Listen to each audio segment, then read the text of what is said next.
Are you ready to transform your pool into a stunning oasis? At Mainland Pool Service, they're a family-owned business committed to keeping your pool looking pristine all year round. They believe that pool care should be proactive, not reactive, which is why their skilled team handles everything from routine cleaning to complex issues with precision. They prioritize clear communication and personalized solutions to exceed your expectations. Join the Mainland Pool Service family today and experience the difference their expertise and dedication can bring to your relaxation retreat. Contact them now at mainlandpoolservice.com. Junior Grizzlies summer camps presented by Ortho South are the key to a slam dunk summer with over a dozen 4-day camps perfect for hoopers ages 6 to 14 looking to build fundamental skills and make unforgettable memories. With camps across the Mid-South in Tennessee, Mississippi, and Arkansas, you won't have to go far for the ultimate hoops experience this summer. Registration comes with a Junior Grizzlies jersey, lunchbox, and a basketball to take home. Don't wait, space is limited. Visit grizzlies.com/juniorgrizzlies today to secure a spot for a fun-filled summer. That's grizzlies.com/juniorgrizzlies. Get ready, Grizzlies fans. It is time for the Surfside Can Shuffle. Can you keep up with the cans and find Mac the Crab?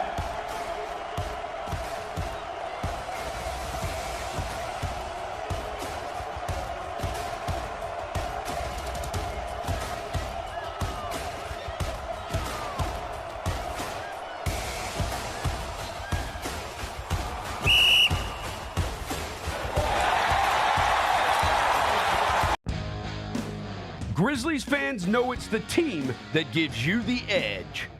Big River Steel does too. And much like the Grizzlies have recruited legendary talent, we want you to be part of our team.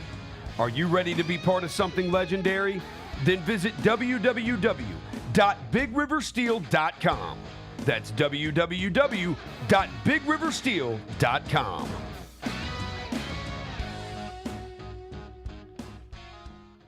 Each challenge is unique, so each game plan is customized to identify opportunity and the path to victory. It's true in basketball, it's true in banking. Grizzlies Checking from Pinnacle with personalized planning and advice. Play hard, bank easy.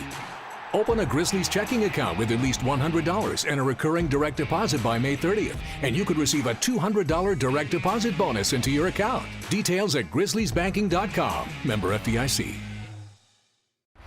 25 years of history, going back to where it all started. B2K is back. The Millennium Tour presents the Boys for Life Tour. Bow Wow. I ain't impressed cause ain't none of them at all. Boys for Life. Also starring Pretty Ricky, B5, Young Jock, Crime Mob, A. Marie, and Franchise Boys. April 26th, FedEx Forum. Tickets available at Ticketmaster. Presented by the Black Promoters Collective. New Amsterdam Vodka is an official partner of the Memphis Grizzlies. It's the only exceptionally smooth vodka that is 5 times distilled, 3 times filtered, and rated 93 points. New Amsterdam believes wins big and small become legendary when you celebrate them with your crew. So here's to the blue, white, and gold, the Memphis grit and grind, and reliving winning moments big and small with Tennessee's favorite basketball team. New Amsterdam Vodka. Find your wins. Did you see that hockey goal from the Russian Hockey League? We're going to come right in front of the table and we're going to recreate. We're going to recreate the moment. Hold around. You do it. Go, let's go!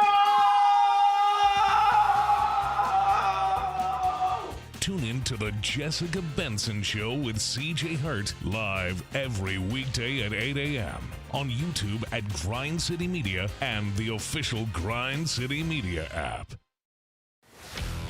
Let's face it, there's a lot of trash talk in basketball, but the great teams let their performance do the talking. Like Ford F-150 with Pro Power on board, a class-exclusive industry-first feature that turns your truck into a mobile generator and leaves the competition speechless. Ford F-150, official truck of the Grizzlies. Greatness starts here at your Mid-South Ford dealer.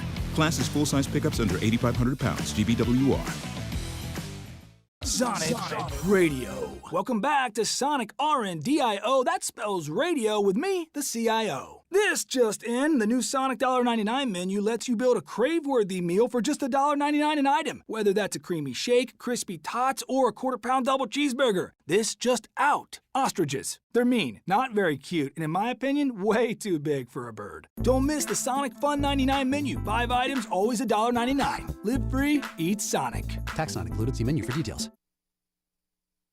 Live from downtown Memphis, this is the Chris Vernon Show on YouTube at Grind City Media and the official Grind City Media app. Now, here's your host, Chris Vernon.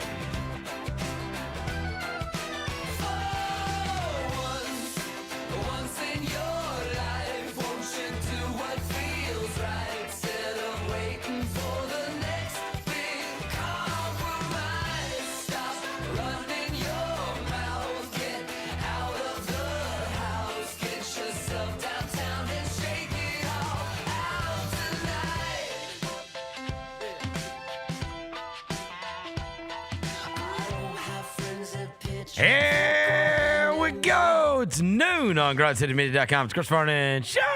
Welcome. It's a Monday, April 13th, 2026 edition of the show. Today on the show, the NBA season ended over the weekend, including the Grizzlies season, which ended last evening. This morning, they are having their year-end media day. The president of basketball operations, Zach Kleiman, has already spoke. The coach, Tomas Isolo, has already spoken. Players are talking right now as everybody then gets their bags packed and heads to Cancun or wherever they are going for the offseason. Bunch of stuff happened this weekend. Rory McIlroy won the Masters. The play-in games and some playoff matchups are set in the NBA. It was a wild last night. Got a ton of stuff that took place over the weekend. We'll get to it all in 10 things. It's a Monday. It's all right out. Smile. Let's do it. Turn it up.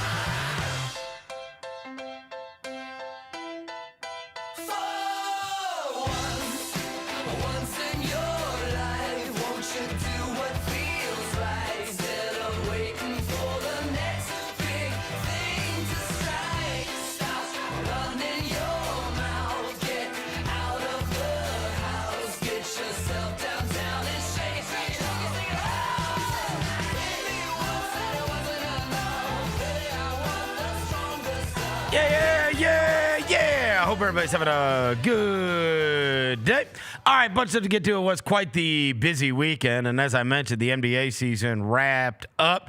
Grizzlies finished their season mercifully last evening, helped their lottery odds in the process over the weekend, and we will talk about that as we will turn our attention towards the lottery and the NBA draft, and now at least the fun stuff gets to begin, and hope springs eternal for the record is 0-0 after this one is in the books. Media day, as I mentioned, going on this morning, and we'll let you hear what they had to say over there as the season is getting a bow on it. Ton of stuff to get to. Busy weekend. Before I get to anything, I welcome John Roser to the show. John Roser, a.k.a. the Cologne Ranger, the Body Spray Bandit, in your sack. Johnny Backpull, Johnny Bearcat, the Grim Roser, John Asparagus, Johnny Neck Carb, John Lance. He's Dr. Thunder. He's John the Polluter. He's John Sweeney. Oh, John. What up? I'm excited. Let's go. Why?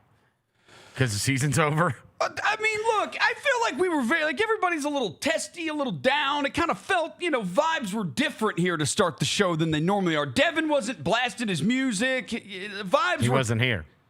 Yeah, he walked in, right. Vibes off. Devin provides the vibes before the show. We did not have the vibes. He came in like, yeah, I was doing press conferences. And I don't like that. That's a good Devin impression. We need energy. Devin Walker's here. He's the microphone mangler to North Quasadilla. Mr. Math Navajo Joe, the reporter, the photographer. He's Walker 93. You know what I'm throwing up, Verno? Those look like fang fingers to me. I'm throwing up the fang fingers. Oh, no. Nashville fang Dev. fingers. Nashville Dev. What is that noise? That's what they do. If you go... So Devin went to the Nashville Predators over the weekend, which he'll tell us about here in a little bit. Yeah. But in the middle of the game, they've been doing that for the last 20 years. They'll go, all right, ladies and gentlemen, you know what it's time for. Fang fingers. Everybody starts doing this right there. Fang Fang fingers. fingers, man. That's Fang crazy, by the way. Yeah. Fang fingers. They even sell like the foam They fang do. fingers. I saw a bunch of kids with the fang, cool. the fang fingers. That's cool. So Nashville Dev is back from Nashville. Damn We right I will am. hear what he had, what his experience was like going to a hockey game at the Nashville Predators. One of the things that LeBron James loves about Nashville, Hockey. Yeah, the they have hockey hockey. game. They have And hockey. we'll find out if Dev went over to They the have hockey. race car track. Is he back And on Team LeBron because he went to a hockey game in Nashville? and the new Clutch Sports building that's downtown. All right, let's get to 10 things. I love 10 things. Number one, Grizzlies Media Day is going on. Now, look, they had in the last home game, they had a pre-game media availability for a bunch of the guys that have been sitting out, which is the majority of the roster. And so those guys spoke last week. The rest of the guys are going to speak today. Ty Jerome spoke a little bit earlier.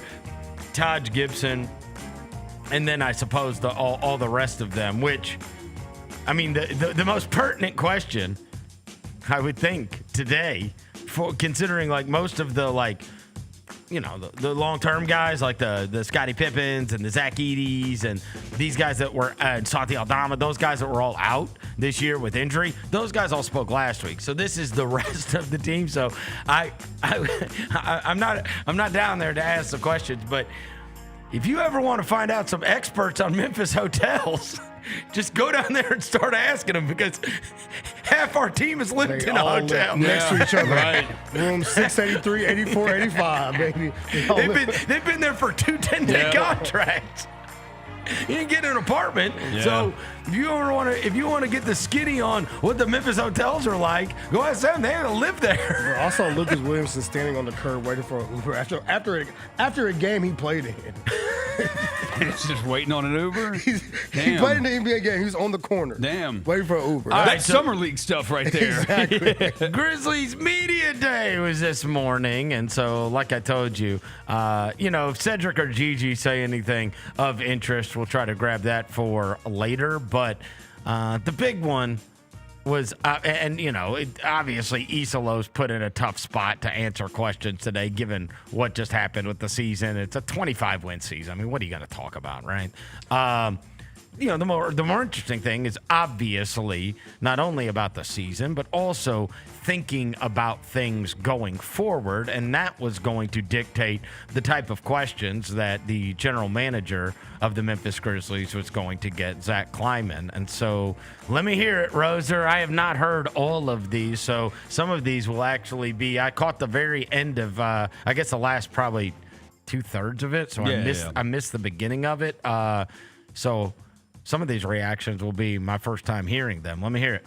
The first one he talked about was he was asked about Tuomas as their coach. Oh, okay. How do you kind of evaluate the job that Tuomas did this season? Yeah, I think under difficult circumstances in terms of transactions, there are a lot of players who are in and out, players who are available. Very impressed, under those circumstances. I think Tuomas has commanded the group and generated really significant buy-in, to play his style, which I think very much aligns with the direction that the league is going. He's been honest. He's been direct. He's been consistent with the group. I think the players have responded really well to that, and I think it speaks volumes that even down the stretch of this tough season, we were in a lot of these games. We knocked off some difficult opponents. Guys were bought in and fighting and competing, to the bitter end of this one. So I give him a lot of credit, and I have a ton of confidence going forward in Tuomas. I will say, they generally did not let go of the rope until they brought in all these guys that and then the mission was complete, right? It was very clear. Friday night was At the very end, I'm saying at the very end of the season, Picasso. there was an understanding. But I will say this. The one positive thing I'll say, because look, the grade is even Isolo, when he was asked to give himself a grade, I did hear that. He said it's incomplete. How are you going to know?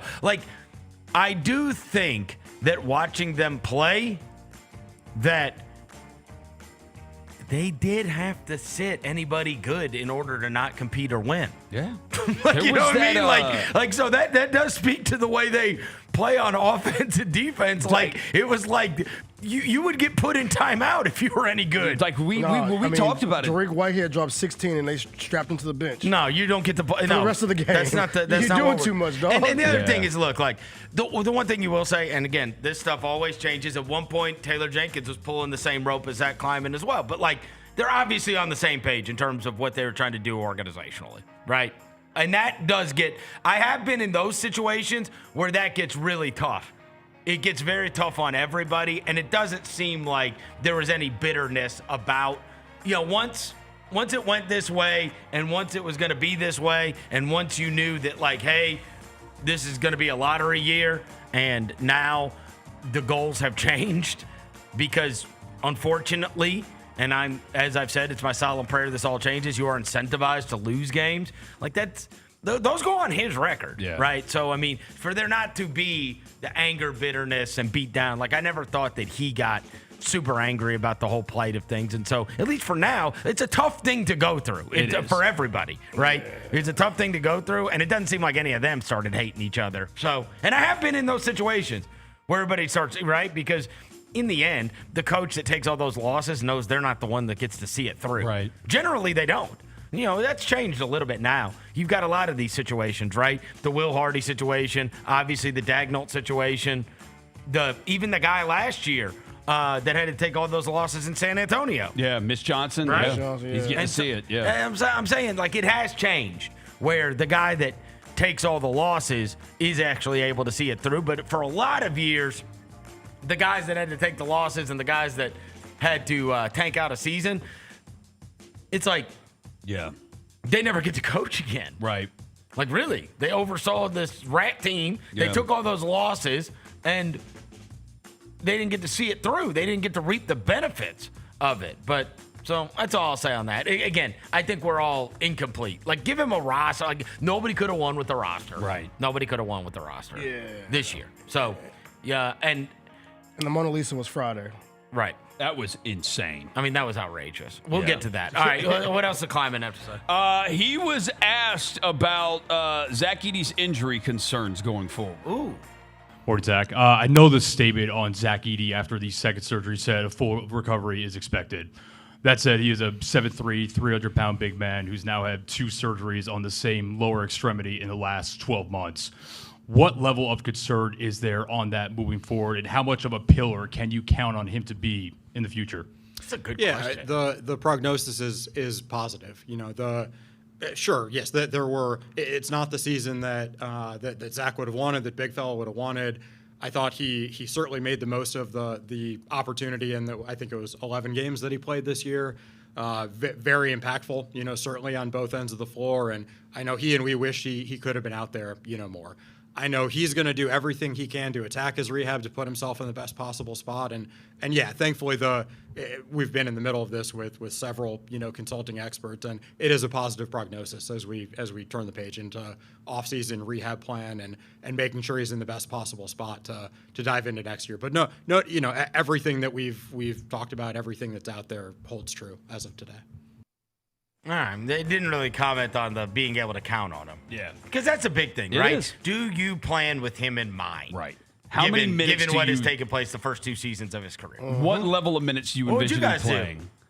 I would not count on it at all. You would certainly think I would you have an think, insurance gecko like, policy. More so than Jock Landale was last year, right? You would take that position very seriously. Like you would look at it and you would go, I need a starting caliber. Yes. Yes. I would view this At as a that guy spot, who's right? going to be... A guy that can play at least 20 to 25 minutes. Yeah. I need a starting caliber guy in the case. Like the insurance policy has to be a great one. Can I get... I'm depending on, can I get 18 to 20 minutes out of Edey going forward? Right. Can I get...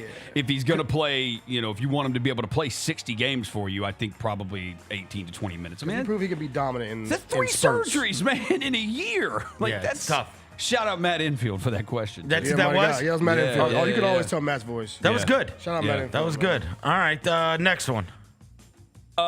He was asked straight up if John Morant will be here next year. Shout out Clay Bailey. Clay. Oh, yeah. Clay Bailey did not Clay care. don't care. He doesn't Clay care. does not care. That's hilarious. Will John Morant be a part of this team next season? Yeah, again, I'll reiterate, Ja's been a pro. Ja's been a pro behind the scenes the last few months here. We've had open dialogue. We've had respectful dialogue. I think everyone's on the same page as much as they could be, in this situation. I'm not going to speculate on potential transactions, though. Oh, okay, all right. Well, look, I mean, when he said, I think what he was trying to do when he was asked about it a little bit another time, I think what he was trying to do is to juxtapose this with what has gone on in Milwaukee. Right. Which turned into an absolute dumpster fire because of the lack of communication, right? Like, it does seem that the conversations have been like, hey, man, we understand what you want. You understand what we want. Let's not let this be any messier than it has to be. It's already messy, right? And fans are already going to be, feel some kind of way about it, whatever. But, yeah, I mean, come on. Yeah. Like, I mean, and the GM can't come out and be like, yep, he's gone. You know what I mean? But, look, the stories are all out there about him putting his house up on the market. And, I mean, look, we came to terms with that after Berlin. It's like, all right, this. Yes. I had gotten my hopes up in a major, major way. And then he came back, and then he hurt his elbow. And then it was like, okay, this is not going to take. Yeah. Right? It was like it had gone too far. Yeah. And that's what made this season just the worst, honestly. I would say this is probably my second. The post-Core 4 season was probably my least favorite season ever. The first one after? The Tyreek Evans, Ben McLemore year. Yeah, right. That was I think that was my least favorite of all of them because it was like, but this is probably 2. I'm serious. I hated this season. Mm-hmm. Season stunk. With John Morant and Jaren Jackson Jr. and Desmond Bain, all 3 of them gone. It all just went away, and it was like, I mean, you put a lot of stock into that over the course of the last 6-7 years, and it's like you walk around my house, it is a constant reminder because there's pairs of Jaws on the ground, and there's Jaren and stuff up in my daughter's bedroom, and it's just like you can't get away from it. It's like I have to walk around all the time and with like pictures of your ex everywhere. It sucks. You know what I mean? It's like a reminder of what used to be. Oh man, that was a happy time. And so that's what made this season the worst. Yeah. And look, we need a miracle, right? We need it to be worth it. That's it. Our guy Jack Hampton did a video on it too. No, you end up with You end up with the number 1 pick, or you end up with the 3rd pick and the 10th pick, or whatever. You end up with a couple of high picks, or the 3rd pick and the whatever. I guess it'd be the 13th or 14th pick. Yeah. In the draft, depending on how these guys if Phoenix or Orlando could lose, get a couple lottery picks, get that first pick of the 2nd round, and turn the thing around, and like it actually gets fun again really quickly. Yeah. Right. But this whole thing was a bummer. And I mean, what do you think he's gonna say? What's the next one? Him talking about being asked about if Ty Jerome could be part of this going forward. Oh, please. What we saw from him. Answer that one. I hope so. Excuse me. With some of the other guys as well that you kind of picked up this year, particularly like Ty Jerome, how do you envision him as someone who potentially could have a future with this team beyond this offseason? Absolutely. I think when Ty got on the court, I think it was 15 games, but that was a pretty sizable sample of Ty playing with some real usage, a significant role, in the offense. And I think we were all impressed, of the balance that Ty was able to strike as a scorer and as a facilitator. He's a very good basketball player. So, of course, we see what he could be as part of this group. Oh, good. All right. I like that. Yeah. No, because he said absolutely, right? Yes. So it's not like a wait and see. Because Right. I mean, look, we loved watching Jerome play. He's on an unbelievable contract. You need guys that can outperform their contracts in this day and age in the NBA, and he certainly fits the bill on that. And he's good vibes. He's got swag. He's got that kind of energy and fire. And what would happen if one of these, let's just say one of these teams, there'd always be the concern, what if one of these teams that, bows out early in the playoffs, but they go, you know what, like, we could use a guy like that. Let's trade let's go offer our first-round pickup for him and see if the Grizzlies would take it. But it sounds like, they want to keep him. Yeah. They want him to be a part of this. Yeah, they signed him last year, and so that makes me happy. Yeah. I'd be upset if that was the only time we got Ty Jerome, because he is a fun player to watch, and I do think he could be a fan favorite for sure. Yeah. All right, those next are fun one. 15 games. Next up, one of the guys you were talking about earlier, Gigi Jackson, and what they saw from Gigi. Oh, Gigi. We saw a similar kind of movie with Gigi 2 years ago when the season took a similar path with injuries and whatnot. Is there anything about his game and what he showed down the stretch here that makes you think that this time it's more sustainable and he can be a real contributor when you guys are serious about winning again? I do. I think Gigi had a really encouraging season, especially after, the G League stint earlier, a little recalibration from there. For the last several months, I think Gigi has done a really, really nice job just attacking the day in front of him. Tuomas has really, pushed him and challenged him and been really direct with his feedback every day. And Gigi's showed up focused. He's playing with the intensity that Tuomas is looking for. And I think you've seen on the court, he's been able to be productive, on both ends of the floor within, the way that we're trying to play. So I give Gigi a lot of credit for taking that feedback to heart and pushing himself, excited for what's to come with Gigi.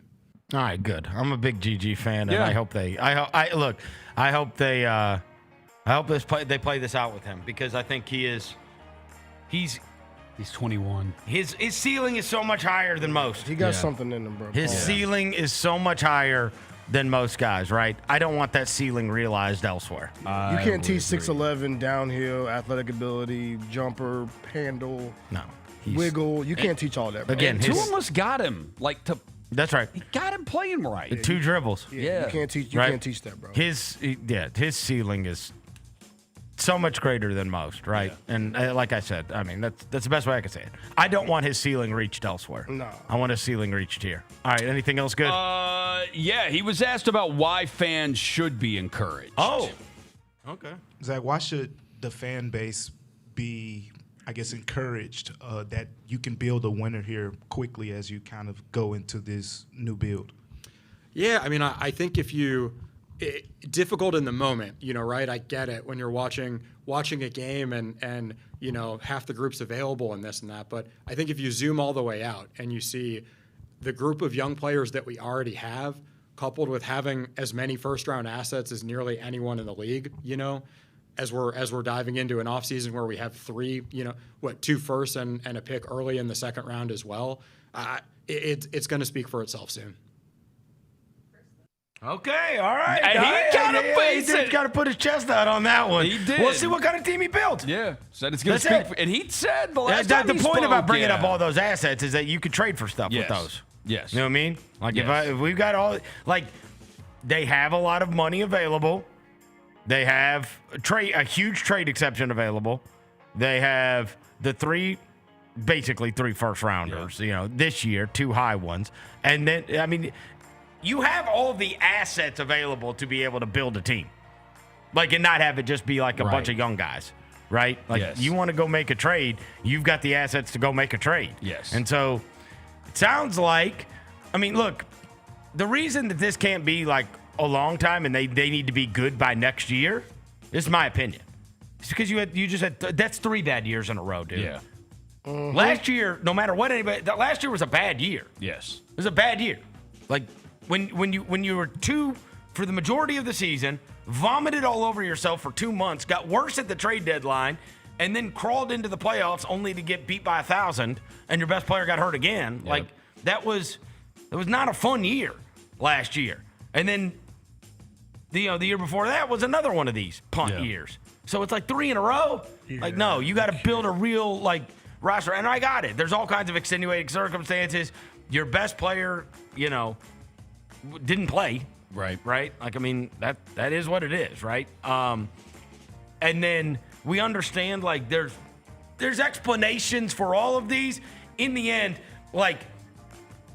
so at some point, right? We everybody in the free world has just been brainwashed to believe in process, right? That you are judged on, is your process good? And so that's what you should be judged on. In the end, the result is what matters, right, to fans. Yes. The process is fine, right? The result is what matters. And so the result of this offseason needs to be a strong roster that can compete in the Western Conference. End of story. Because you got to get fans. You got to get fans back in it, especially. I know, and he sounded rather confident that can be the case. And I know because like I said, he's been injured. But if John's gonna be gone, right? You got to find a way to wrap people back in, right? Like you got to get people back in because right now the tune is there are people in the dumps, bro. No question. Even if John's not playing, even they're in the dumps about what the direction is. So hopefully he can. And so this is ultimately important. Yeah. Now, as I told you, the stuff can switch fast. Yeah. You know what I mean? It can. You catch a little bit of luck, and then you use some brains to be able to build out that roster. But, nobody's going to – after you go through 3 of these in a row, bummers, you can't you can't start from now and be like, all right, and then we'll see you in 3 years. And I think that he has talked about this team being able to compete with a sense of urgency that is at least promising. You know what I mean? Yeah. But again, the proof will be in the pudding, right? And we'll see what they can do in the offseason. Anything else we need to hear? Well, you talked about the roster building right there and what they build. So here's Kleiman talking about what they're looking for with it. This summer, I guess, what are some of the things that you're going to prioritize when you think about rounding out this roster in its future outlook? Yeah, I think certainly there's a lot of work to be done. I think in general, there's going to be a focus on adding talent and fit, guys who fit the mold that we're trying to play in, where we think the game is going. It's not necessarily going to be, a perfect fit with the group that we have now, because I think there's a lot of guys who are going to be part of this going forward, but there's a lot of heavy lifting. There's a lot of work to do. I think so much of it is, we have a lot of guys who are bought in and are going about things the right way. I think there's going to be, some tough decisions, along the way as we try to get bigger, stronger, more physical. But we want guys who are going to play for each other and be locked in, on both ends of the floor. So that's the focus, and it's going to continue to be. Okay. So you could say that about literally any team in the history of the world. Right. It's like you and your. It's like at any team. At the end of the postgame show. Yeah, that's me. Yes, that was me at the end of the postgame show. But he did say there at the very end, I don't know, maybe he was I'm just whatever, give an answer to give an answer. He did say bigger, stronger, more physical. Well, and he also you have no choice to say that though. Yeah, I know, but when he's talking about the big decisions or whatever, right? You've got to think that there's people in mind when he's talking about that. I hope so. Where it's are we going to run this back with Jaylon Wallace? Are we going to run this back with Santi Aldama? Are we going to run this back, right? Because there's a bunch of guys that have had their spots. I'm saying they've had their spots on the team. You also have those spots are right. You've got to look at it and go, all right, bro. They've been a part of it. Brandon Clark, you got to forget about it anymore, right? There's a bunch. There are things right now. Because you got a gang of fours. You also have a gang of small guards, and you got a ton of small guards, tweener wings. Too. Yeah, and so who is going to be a part of it going forward, right? I just want to know too, how do you figure out a way to keep guys healthy? Because even 3 guys that put on your team the last 2 or 3 years played all 82 games this year. Right. Jake LaRavia played all 82, Dez played all 82, and Jay Huff played all 82. It's how do you keep guys off the training table and stay on the court? Yeah. That's a big thing for me too. It's we need guys to play. Right. Yes. We certainly have had. It's a league-wide thing. Yeah. It's a league-wide thing. But if you had 3 of our guys in the last 4 years. But Dylan played every game here too. Yeah, I'm just saying. He had the one year where he LaRavia got did hurt, too, didn't he? Did LaRavia get? LaRavia played a lot. Yeah, he played a lot. LaRavia played. Dez didn't know. Dez, He does have the toe thing. The toe thing, the back thing. He did have the back thing, yeah. And like all of a sudden now he's playing all 82. I'm like, bro, I need guys to stay on the court, bro.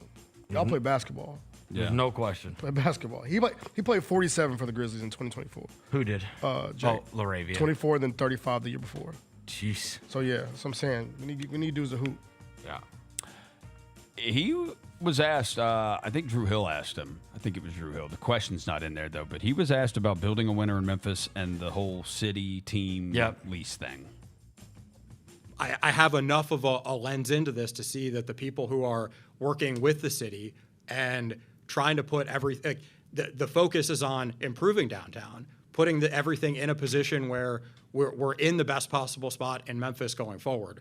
That is the goal. The goal is to win here, to do it at the highest level here, and to be leaders in putting the city in the best possible position. That's all everyone's focused on. All right, yeah, I think let me just comment on this very quickly. I think you're in a weird spot, right? Because the question was really about, like, why haven't the Grizzlies said anything about, like, LeBron James and Draymond Green and all these guys that crap on the city and whatever? And I think it's twofold, right? Like, you're trying to – everybody wants downtown to be better, and you walk into this weird spot, right, where it's like if you get mega defensive about it and say, like, no, everybody's wrong, things are good enough, right? Then are you sending the message that everything's good enough, what's everybody talking about? When, on the other hand, you're sitting there probably behind the scenes going, hey, man, everything's not good enough, right? Like, and so I think it's twofold, right? Like, I mean, look, because two things can be true. We're super proud of our city and think that we are unfairly attacked. Also, we know there are massive improvements that need to take place. Like, I was telling you, like last week, bro. Okay, so before you think about this, for all the people that have listened to me and Rosa for, upwards of 20 years now, okay? We were across the street at 7:30 a.m. That's where our studios were. We bought the old Rock 103 studios, right? That's where we worked before we left and we went to 92.9. That was 12, 13, 14 years ago? Probably? What year was that? 2011 or 2012. Okay, so almost probably 13, 14 years. Yeah. Okay?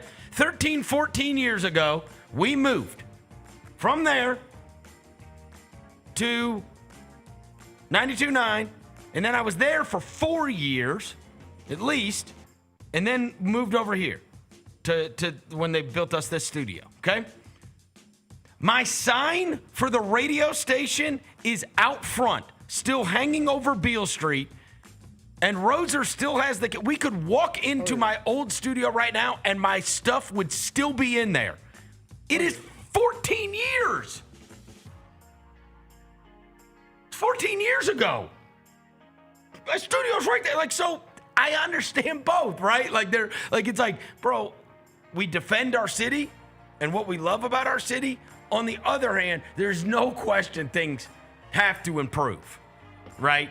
And so if you're on one hand putting the pressure on people to improve things all the time, it's hard to also be the one saying everything's great. You know what I mean? Right. Because behind the scenes you're saying, it's not all great, right? Like, we need to clean this up. We need to do better. We need Beale Street to be a popping place where people want to go and spend money and hang out, and you know what I mean? And I got it. I understand. You can do both, though. I feel like that's what I'm saying. You can do. It's hard. It's hard to do both, is what I'm saying. Yeah. Because on one hand, you're behind the scenes saying we need to get this fixed. We need to get this fixed. We want this to be the best it can possibly be. And then on the other hand, you got to come out and say, no, everything's great here. When you know everything's not great. Right. Right? So it's a tough situation. But look, there's enough people that have expressed their pride over Memphis, and we had the guy come in. There's people even from out of town that have come in and have defended Memphis. All right, so look, it was a bad season. It's 25 wins. The only thing we care about is the lottery. Number 2, Grizzlies Weekend. Oh, my God. Did they do it on Friday night against the Utah Jazz? Beautiful. People said that this was going to be the Super Bowl.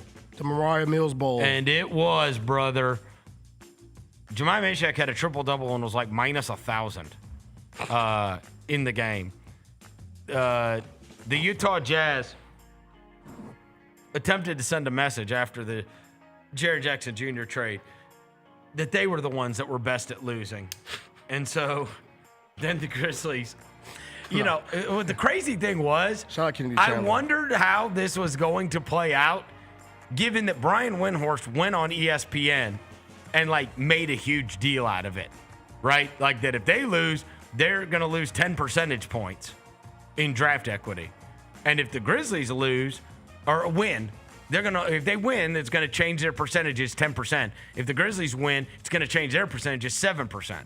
And so he made a big deal of that, like a game that could have just been nondescript. Like when you go on ESPN and say, "Hey, everybody, keep a lookout for this one because this could get gnarly."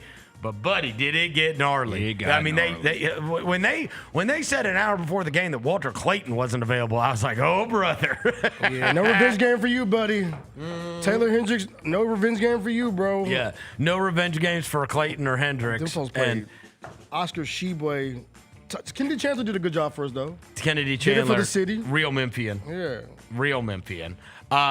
Regarding the Tankathon standings, the Grizzlies locked in 6, so they were able to surpass. If the goal is to get the maximum amount of ping pong balls, Yep. I mean, given when they made their decision that this was going to be the route you were going, and you had already stacked some wins up, you don't end up with 25, and you end up with the 6. You're only behind Washington, Indiana, Brooklyn, Utah, and Sacramento. And they have a now 37.2% chance of getting a top 4 pick.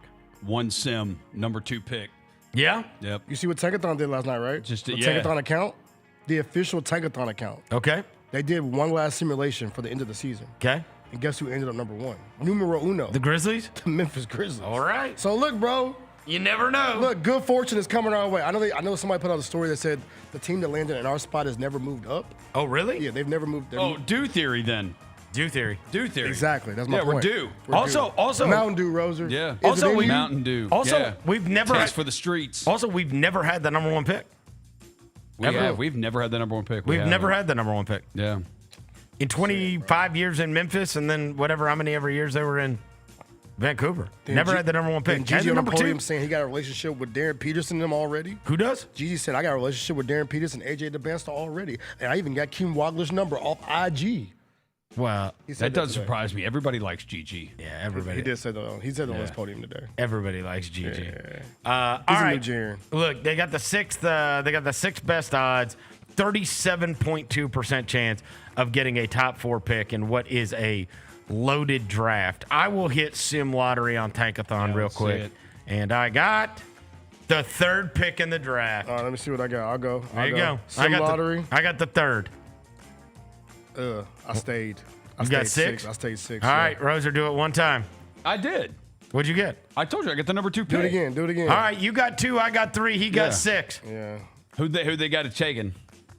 Did you not do the mock draft one? No, I didn't do the mock Yeah, draft. if you one. click over to mock draft, you can sim it over there too. Do it again. Do it again with the mock draft. Do it again. Okay. Hit that John again. Number 1 pick, AJ DeBesta. Number 2 pick, Darren Peterson. You don't want to know mine. What? Number 7 pick, Nate Ament. My computer's broken. Throw it out the window. My computer's Throw the broken. laptop out the window. My laptop is broken. I've gotten 6 and 7, bro. Wow. All right. Yeah. 6 and 7. Still a thing. I really did. I got number 1 pick, AJ DeBesta, when I did it on that. Let's one. go. All right. Hope springs eternal. Hopefully the lottery will go our way. Number 3, Rory McIlroy won the Masters. 6th major championship by Rory McIlroy, and he goes back to back. It got he had that huge lead after the 2nd round, and then by the end of Saturday, it was kind of all clumped up, and I really thought Scheffler was going to go like super low on Saturday and on Sunday and overtaken and just ended up one short of Rory McIlroy, who was able to hang on for dear life and then end up winning the Masters. One of the things, and I guess I'll blame CBS, that Masters app is unbelievable. Yeah. And you can watch every shot that every single player takes, and it's just unbelievable. I don't know how everything went so haywire at the end of that Masters with the shot tracer. That was crazy. You couldn't tell where anything was. Yeah. It was a mess at the end. And they said that's because they and the camera couldn't even find the ball after he punched out from when he was on the 10th fairway or whatever. And they said it was because they had sent those extra cameras over to Ireland because they kept on showing his home golf club and all those kids cheering him on. It's like, hey, you should have left those cameras at the golf course, right? Yeah. Big congrats to Rory McIlroy, who ended up going back-to-back and winning 2 Masters in a row. He became the 4th to be able to do it. I mean, and the names it's Jack Nicklaus, Tiger Woods, Nick Faldo, and him. Yep. And, he went that long gap from 2014 when he was unbelievable and won 2 of them, all the way to last year. It was when is he going to win a major again? It felt I don't know. I guess people thought maybe it broke the seal, maybe it took the pressure off, whatever. But for him to come around and to wait that long and that was the one he couldn't get and then win 2 in a row is crazy. Yeah. He's got 2 Masters, 2 PGA Championships, a U.S. Open, and a British Open. Did you see the statistics? Because he's an investor in Whoop. Oh, yeah. Do you see the Whoop strap statistics? No. About his heartbeat when he hit the winning putt? No. His heart rate when he hit the celebration? Jaylen, can you put that up on the screen? So they have somebody did a whole rundown of his whole Whoop strap. Yeah. I guess they got the statistics. His heart rate spiked to 135 when the tee shot on 18 when he hit the trees. That's not high. It went to 105 when he hit the putt to win it. 150 max heart rate during the celebration. He had 24,000 steps on Sunday, 9,100 steps all throughout the whole Masters, and said his resting heart rate was 47 to 49 BPM all week. Wow. That's unbelievable. There you go. That's all this is stats on his Whoop. I mean, you got to be in unbelievable shape to have that kind of heart rate. Yeah. Yeah. And you got to not drink that C4. Roser. Hey, let me tell you something. You know what I should have done if I'd have known this? Hey, if I'd have known this was going to be a thing. You should have wore this for the Masters update. I did. Yeah. My strain was higher than any workout I'd done all year. I'm not kidding. It's a strain score. And if you looked at my strain from Thursday and Friday, it is spiked. What did this guy just do? Did he just run a 5K or something? He just inject himself with it was crazy. Drugs. It was higher than days that I've gone and gone on the treadmill and then gone and lifted weights. Way higher. Yeah. Way higher. Because I try to tell people, those Masters updates, I told you guys this on Friday because I could not. After our last one on Friday, my heart rate would not go down. I was oh my God. You're going to have to go to the hospital. And I told you guys, I said it would be the equivalent of if I said, because I don't run. If I said I'm going to go outside and I'm going to run up Beale Street, but I'm going to scream the entire time while I'm running. That's Guard, get him. If you saw my my Whoop thing is like this. It's here's our show, and then it's and then it goes back down.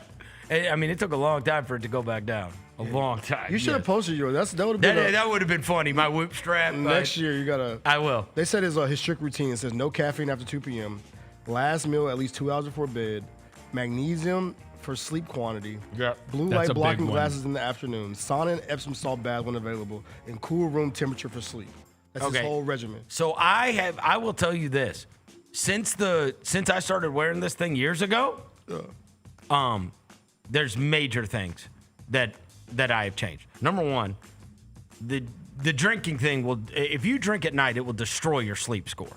That's when I became a real believer, is because I bought it and I was like, whatever. And then the first time I ever drank, at night, we went to some function and I didn't even drink a ton, but I had probably, 3 or 4 drinks or whatever. Bro, I woke up the next morning and I was in the red on recovery. And I did not tell my Whoop I drank. You know what I mean? I was like, oh Just wow, this knows, thing, yeah, this is crazy. Yeah. And but the some of the best practices, I have one of those. I've told you guys this. I've got that mattress cooler, the Uller, where it's just like a sheet that goes on your bed and it's got like a little pump next to it. And I set that thing to like 63 at night, so my bed is cold.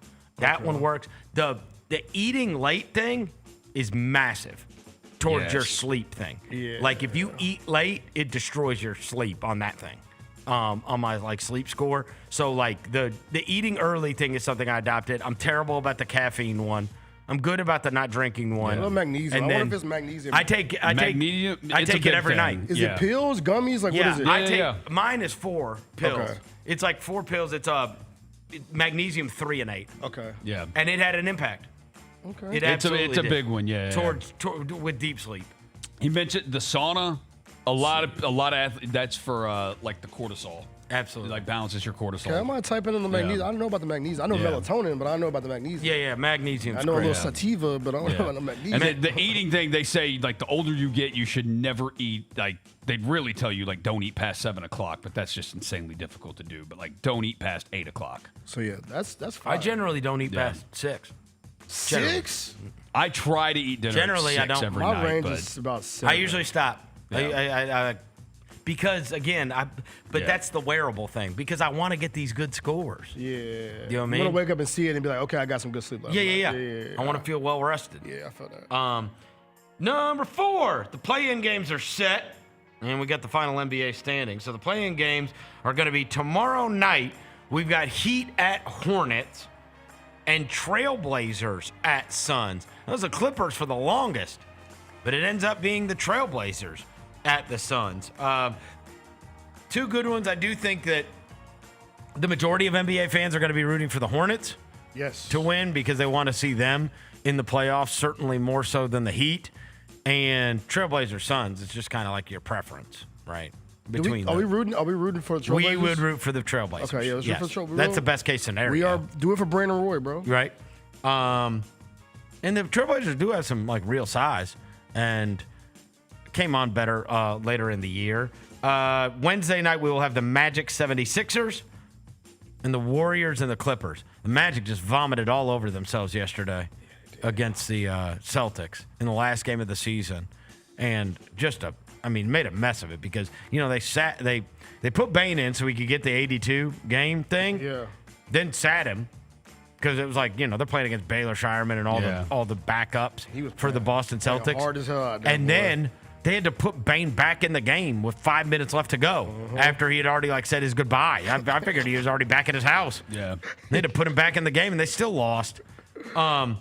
Magic at 76ers. Are we rooting for 76ers, right? Yeah. Okay, bet. Got to. Sorry, Dez. Love you, bro. Yeah. Got to. Go and Sixers. then Warriors at Clippers. Okay, you see the stuff about that, bro. What? Isn't it weird at all that they're going to put Curry, Porzingis, and Horford on a minutes restriction in the game? They are? Yeah, you didn't see that story? I didn't see Steve that. Kerr said they're going to all be on minutes restrictions for the game. Oh, okay. In the do or die game. Okay. Like, how does that work? I don't know how that works. Maybe it's gamesmanship. Are you punting? Maybe it's gamesmanship too. Who knows? Steve Kerr. I bet Steve Kerr walks away after this year. Same. I bet he's done. So Detroit and Boston, we won't know their opponents until after the play-in, and OKC and San Antonio the same. The ones that we do know are set now. New York, Atlanta. That should be fun. No Trae Young, but still That's the remnants. Man, That's New fun. York better watch out. Yeah, New York, Atlanta is a really good one, and then Cleveland, Toronto is going to be on Discovery Channel. Cartoon Network series. I mean, Cartoon Network. not exactly. That boy, they're going to put that Joker at 11 a.m. Yes. on Yeah. Saturday, aren't they? Yes. Did you see the story about how they're not? This is the first year they're doing the Prime Network stuff. It's gonna be the first year where there's no local broadcast in the first round. I thought that's kind of weird. I thought it's not gonna feel the same. I was talking to, who was it? Oh, I was talking to my buddies in Phoenix. Yeah. Where, and they mentioned that to me, and I totally forgot about that. They were like, yeah, like we're, hopefully finally going back to the playoffs, after, this little, downturn, but then we're not going to be on. Like, we're done at the end of the regular season. I was like, what are you talking about? Yeah. And they're like, because of the new TV package. So we used to always do the first round. And then the second round on, you're not on local at all. You got to at least. But no local broadcast. I hate that. Yeah, because when we get back in the playoffs, we want to hear Pete and Brevin and you and I know. Fish. I hate it. We want to hear y'all at least for the first round. I know it. Because y'all been around the team the whole year. But that's not happening. No local broadcast. I liked the local broadcast being able to do the first round. At least. But that one's gone. Yeah. So there will be no local broadcast for these. And then in the Western Conference, we got another Denver-Minnesota series. Another So one. have you heard Another one. Another one. Have you heard anything about the Jaden McDaniels thing? He's back. He's back? Okay. Yep. And then Lakers-Houston, which both those caught a huge break playing each other. They really did. Yeah. They really did. Yeah. Because I think either one of them could have gotten knocked off in the first round. But obviously one of them's going to get through. I mean, your booby prize is having to play Oklahoma City in the second round. For real, though. But, it's the battle of Clint Capella versus DeAndre Ayton. And how long is it going to be? How many games into that series are we going before we get? Like, are they getting Reeves at all? Are they getting Luka at all? So in that series, Luka's supposed to be playing. I think they said he's supposed to play in the first game. I think Shams just put a report out. They got another week. You know what I mean? Well, I guess it'll be next weekend. Let me see the Shams report. Before that, Man, if Luka plays game one, every hamstring injury from now on, they're going to Spain. You ain't lying. Everybody's going to Spain. You ain't lying. He was on NBA Today talking about the injection he got. Here he goes.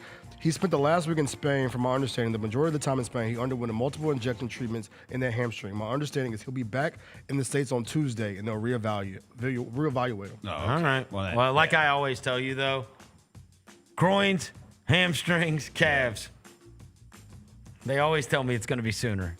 You never. And it's not. And then you go and test it, and you're like, you pull up lame immediately. You never want to say. You know how many times you've seen that? Yeah. Oh, they'd happen to Chris Paul every time. Happen to Tony Allen every time. It's like, I mean, I've seen it. The first time they cut. It's happened to Aaron Gordon. Remember he tried to play through it last year? Yeah. Injuries can happen to them too, but you look at this and it's like, dude, OKC has a cakewalk to the West Finals. Like, cakewalk. They got a cakewalk. Yeah. Meanwhile, Denver's the 3, and they're going to have to go through Minnesota, San Antonio just to get to Oklahoma City. Or think about, and the same thing goes with Minnesota. Yeah. They would have to beat Denver and San Antonio. Yeah. And then Oklahoma City. I mean, you want to talk about forget it. I just don't. Yeah. Yeah, it's tough for Aaron. It's tough sometimes when the bracket breaks this way. Yep. Yeah. You know, we talked about how this is like because teams change drastically depending on whoever loses Minnesota or Denver, they're going to be making big changes. Yeah. Because they didn't get past the first round of the playoffs for a team that had title dreams. And so you look up and it's a totally different version the next year because they say that's not good enough. Yeah. Right? And that's both of them are good teams. That's good. With good players. We get Braun versus KD in the first round, though. That's going to be fun. We do get the two LeBron James OGs. versus Kevin Durant. And you know the little subplot we got, right? Clint Capella versus DeAndre Ayton. Because you remember DeAndre Ayton got mad. He's like, I ain't no Clint Capella. Oh, and Clint Capella was like, hold on, bro. You got the best 2 floor generals in the game. Bro, do your job. Hey, Clint Capella, part of number 5. So one of the things that we had take place yesterday with the last games of the season taking place were the following stat lines, of which Clint Capella is a part. This was the goofiest day I've ever seen. This is the final day of the regular season. Okay? You're going to love this. Okay. Clint Capella, 23 and 13. Man, he hadn't done that since he had James Harden. And that's his first 3-point made attempt in his career, by the way. 23 and 13 for Clint Capella. Next, That's OD. Ryan Nembhard, 23 assists. He did it for the Grizzlies. Shout out to you, bro. Oh, he looks old as hell, 23 assists. And he a rookie, too, bro. For Ryan Nembhard. 15, 9, and 23 assists for Ryan Nembhard. Next, Oh, hell Joe no. Ingles. This is 2004 15 and 10. Jingles is hooping. Joe, 15 and 10? 15 and 10 assists. Yeah, mate. In 2026? 10 assists. Yeah. Ballin', Just mate. set it up. Okay, do your thing. Next. Jingles had a run. Who is number 47? What's his name? You guys say- Lachlan Olbrich. Oh, hell That's no. a triple-double. And he wearing number 47. Hey, That's hey, That is that's a disgusting. triple That's not double. real, bro. That's a triple-double. That's You not are real. not Andre Hey, Karolinko. that is a triple-double. That's Lachlan Olbrich. Where did he go? Huh? Hell. Lachlan What? Olbrich. Let me see. Let's look up Lachlan. Oh, he's from over. Oh, UC Riverside. He looks like a guy that went to UC Riverside. But he went to he also UC looks like a Riverside in Lachlan 22, Olbrich. 23. Did he just go overseas after that? No, he was on Laguna Beach. You ever see that show? Not playing basketball. Keep going, bro. Lachlan. Lachlan. Lachlan Olbrich. Next one. Let's go, Jameer Watkins. Yeah, don't know him. 24 points for Jameer Watkins. Bro, he got some hair, bro. Jameer Yeah. He Watkins. look like a dude from Simpsons. Let me see. Who is Jameer Watkins? Florida State. Sideshow Bob. Bob. He played for the Yeah, he played for the Go-Go this All year. right, next Who one. else we got? Derek Queen, Der- 30 and 22. I mean, think 30 he and DeMarcus 20 is a big Cousins? night, but, like, I mean, he's good at least. but 30 and 22? It's like DeMarcus Cousins, bro. Yeah, Prime. Zebo stuff, man. All right. I saw Zebo do that. How many more we got? We got some more.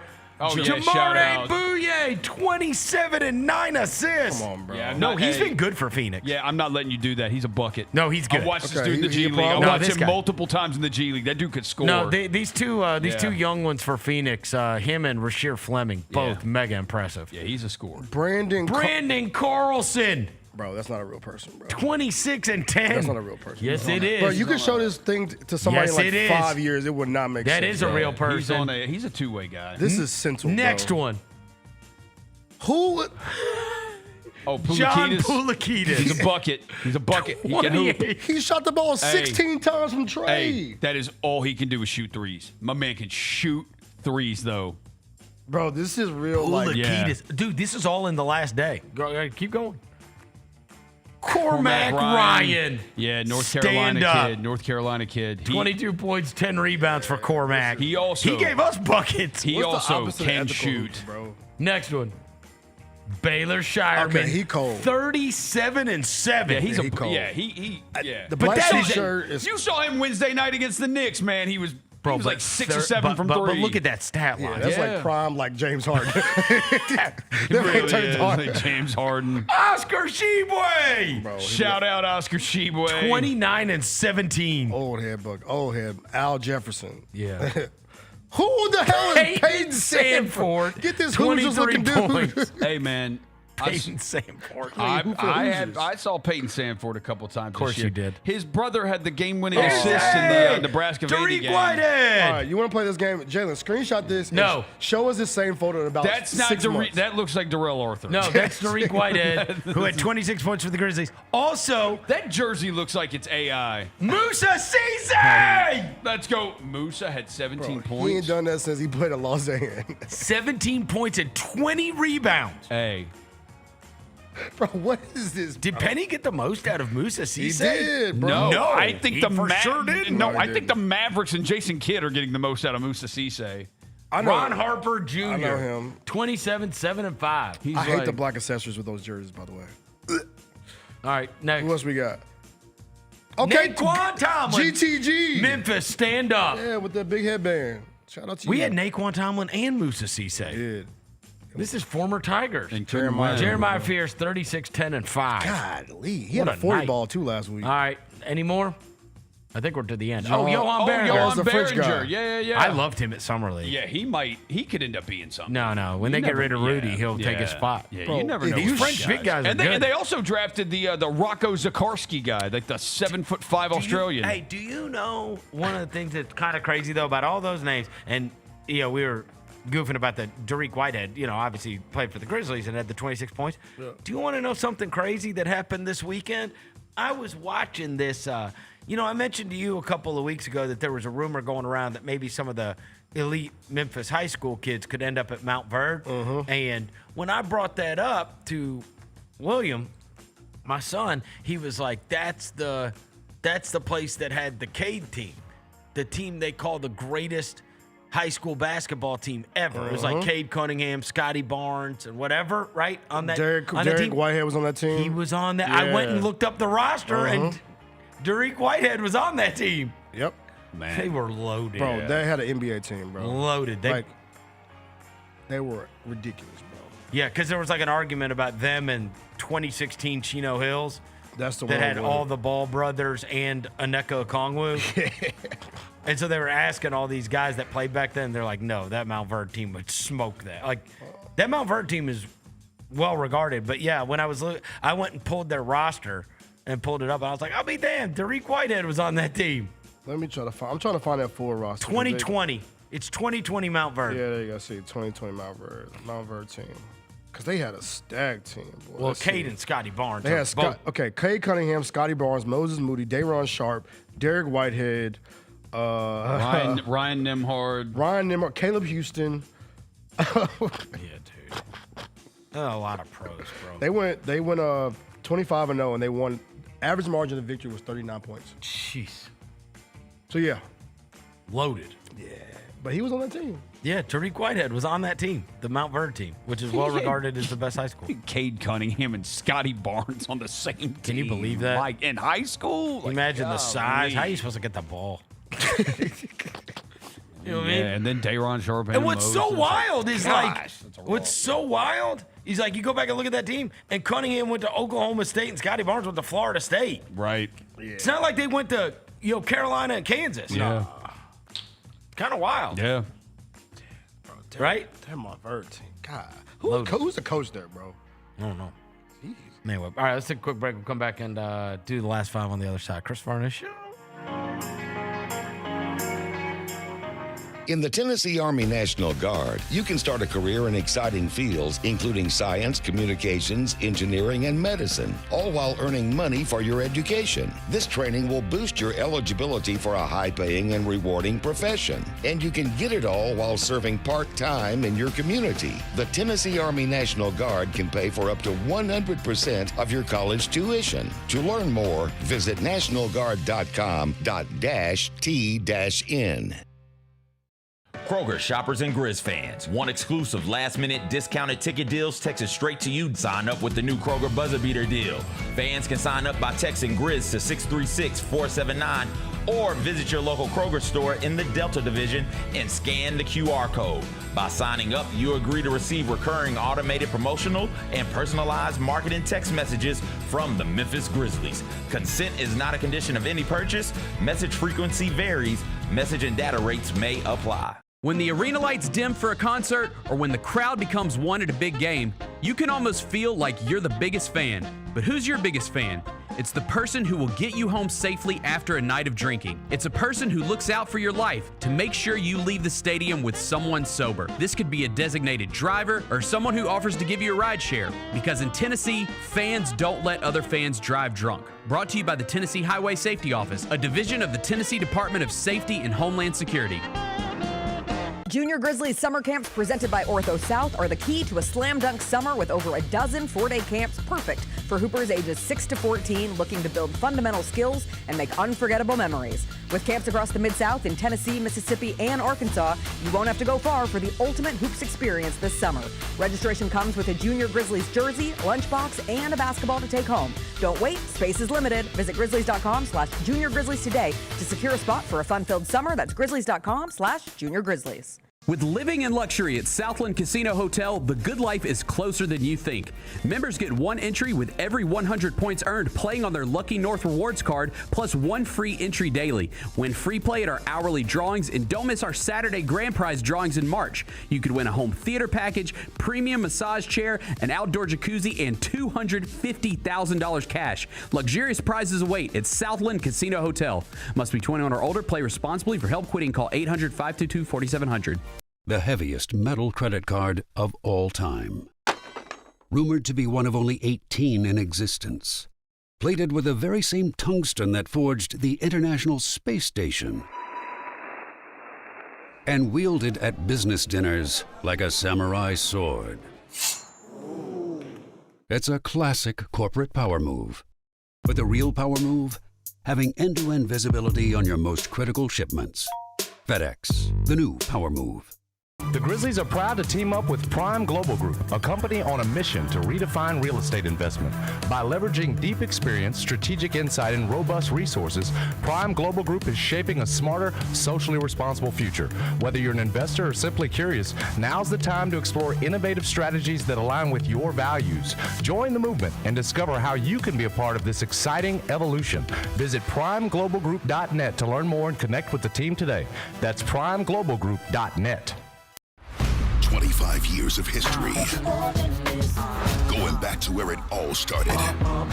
B2K is back. The Millennium Tour presents the Boys for Life Tour. Battle Still, I Wow. ain't impressed because ain't none of them at all. Boys for Life. Also starring Pretty Ricky, B5, Young Jock, Crime Mob, A. Marie, and Franchise Boys. April 26th, FedEx Forum.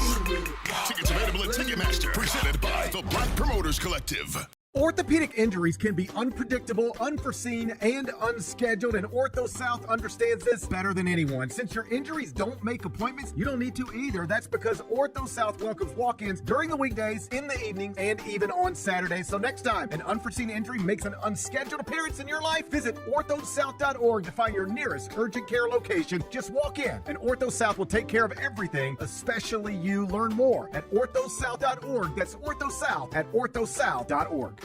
The Oklahoma City Thunder are expected to cede all Supersonics history back to Seattle when that city gets a new NBA franchise. And Oklahoma City has said, when you guys get your little basketball team, we'll give you all your little history back. So you can have all your little Gary Payton and all your little Sean Kemp stuff, and we'll just focus on our Shea Gilgeous-Alexander MVPs. That seems fair, doesn't it? The Gary Parrish Show, live on weekdays at 10 a.m. on YouTube at Grind City Media and the official Grind City Media app. Welcome back to the Chris Vernon Show on YouTube at Grind City Media and the official Grind City Media app. Now, back to your host, Chris Vernon.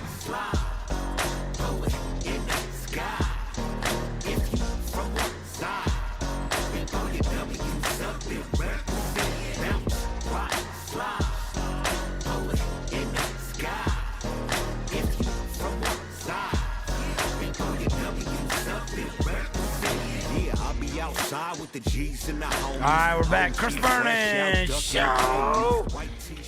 Yeah, you got to get your pool ready. If you got a pool, you want to keep your pool looking its best, and you could do it with Mainland Pool Service.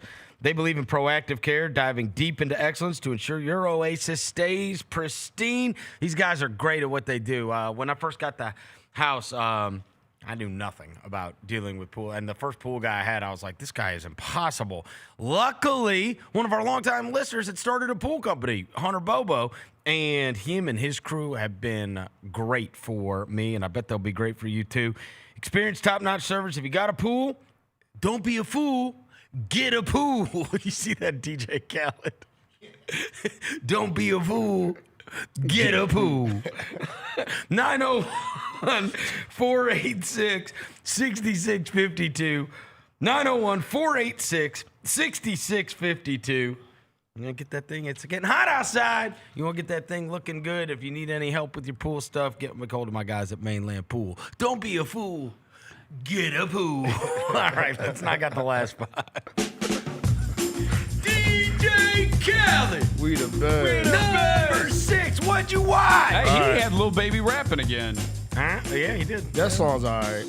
Yeah, that song was With close. Future. It's all right. I mean, Lil Baby sounds the same. But it's all right. It ain't no summer classic. We ain't got a summer record. No, it's not. Yet. We don't have a It's like summer he's record trying yet. to recreate the middle of the summer got a hoodie on. Every chance I song. get. Yeah. We need a it's summer not hit. bad. We ain't got a summer record yet. Yeah. Shout out to Justin Bieber though. I watched 3 things. First thing, new season for Euphoria dropped yesterday. Episode Uno. If you know Vernon, we talked about this show. I don't watch it. You know Euphoria. It made you I terrified. know it. It made you terrified because you No, have they told me don't watch Yeah, it. you don't need to. Yeah. Because it's high school kids doing hard drugs. Yeah, You don't right. need So I nobody. don't want to see that. Episode 1, our girl Rue, she appeared back on the show. This is Sydney Sweeney? No, this is Zendaya, the main character. Zendaya. Yeah. She appeared back. She's now a drug smuggler. Oh, okay. Yeah, she owes somebody a lot of money, so she'll not. Well, don't ruin it for everybody if they haven't watched it. I'm not. Well, she smuggles drugs. 2, I'll say this: people will love the Sydney Sweeney cameo. Okay. the Gooners out there. They'll love Are they her. still in high school? No, they're in college now. Oh, okay. They're in They're in college. college. I would this- think Zendaya so is the- not drug smuggling in high school, but you never I mean, know. you I mean, she was doing hard drugs in high school. Yeah, right? you never know. She relapsed in high school. Oh, okay. Yeah. Are they? They're in college now. They're in college now. Okay. So a couple people have like careers. So the first episode was basically like, what are they doing now? Okay. What are all the characters doing now? So Sydney Sweeney's married to ready to get married to somebody. She's starting OnlyFans possibly. Of course she is. Rue is doing drug smuggling. This person doing this. I will say there's one cameo I thought was pretty interesting. NFL player, Beast Mode. Oh, Made Oh his- yeah, I heard He's Marshawn was everywhere. in it. He showed up everywhere. He showed. I was like, wait, is that who He's I in think it everything. is? He's in everything. So he shows up in the first episode. But I thought it was if I was to rate it out of a scale of 1 to 10, I'll give it a 6.5, 7. Okay. Because the last scene, something happens, and I'm like, oh. The cliffhanger. I'm like, That's ooh, good. I need to know what happened next. Okay. So I they watched got you a that. good cliffhanger at least. The second thing I watched, y'all do not judge me. This is not what was not my idea. You know this was not my idea. Oh boy. Young Love at its Yeah, finest. shout out to Bricky What'd for you this do? one. Love on the Spectrum. Ever heard of it? Yeah, I have heard of this. You heard of this? Is this Netflix? Yes, bro. It is Netflix. Have you I've watched seen this? it. No, I have not It's watched autism? it. But yeah. Yeah. People with autism it's falling an in love. amazing show, bro. It is? Like, cause it's like the simplistic, like the things that you don't think about. Yeah. Like you know what I'm saying? Like just the communication aspect of like dating somebody. Yep. Like you could tell they have it, but like they want it, but they don't have it. You know what I mean? Gotcha. So like my guy Logan's probably my favorite character right now. What's his name? Logan. Okay. He has no filter. He does not. He says everything he says wants. everything he wants. This is on what? Netflix? Netflix. Okay. He told his mom he likes girls with curly, straight hair. Okay. Which does not make sense. Yep. But then he meets this girl. He's like, Mom, I don't like her anymore. I want her. I'm like, shout out to Logan, man. Like Okay. Logan does not Logan, No filter. He's my MVP right now. All So right. yeah, Love on the Spectrum. We got 4 episodes in. Good? I'm tapped in. You Phenomenal. like it? Phenomenal. show. Okay. All right. Do you want my Predators review right now or no? Yeah, let me hear it. Bro, went to my first Predators game. Fang fingers. Bang fingers. I was center ice. Shout out Brooke. Bridgestone Arena. Bristol Arena. She had because her family has season tickets. Is Pull up. Bridgestone Arena good?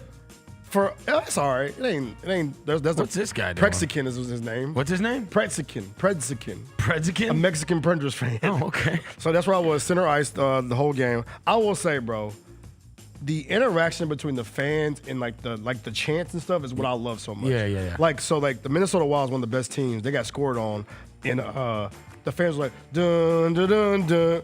You suck! Like at the goalie. I'm like, yo, that's aggressive, bro. You love it. I love it. I love the interactions. And apparently there's this dude, that's when they was chanting, you suck at the goalie. They're like, you suck. It's all your fault. It's all your fault. I'm like, that's fire. Then there's like this the interaction they have, like when there's 3 periods, and at the under 1 minute mark, the guy over the intercom says 1 minute left, and they say thanks so and so.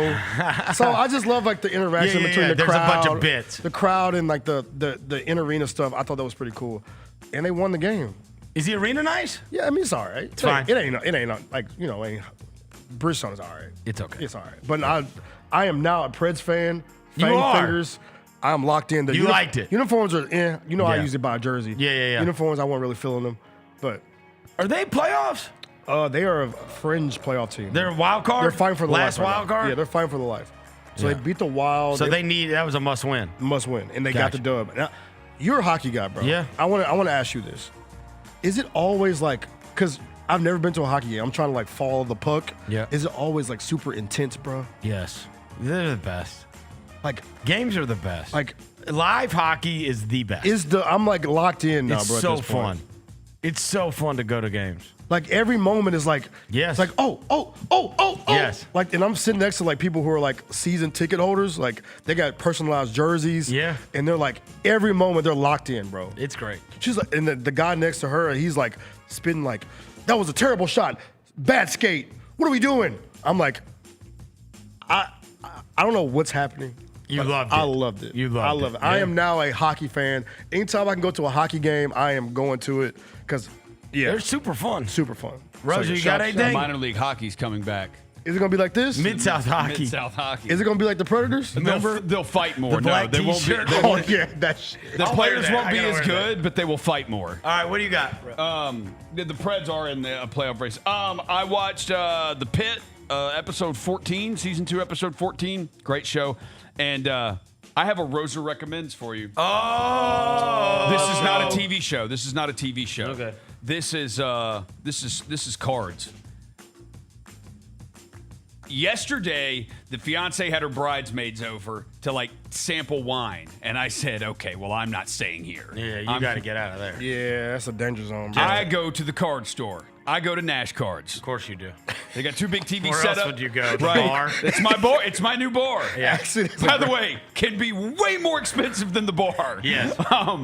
They got 2 big TVs set up. Throw the Masters on one of them. And I'm just sitting there on the stool watching the Masters. Just looking at cards. And they literally, and I will tell you, to rip. Sound like a virgin. WWE Topps Chrome is freaking unbelievable. What is that? WWE Topps Chrome, 2026 Topps Chrome WWE. Okay. I sat there and ripped a couple of boxes of Topps Chrome WWE.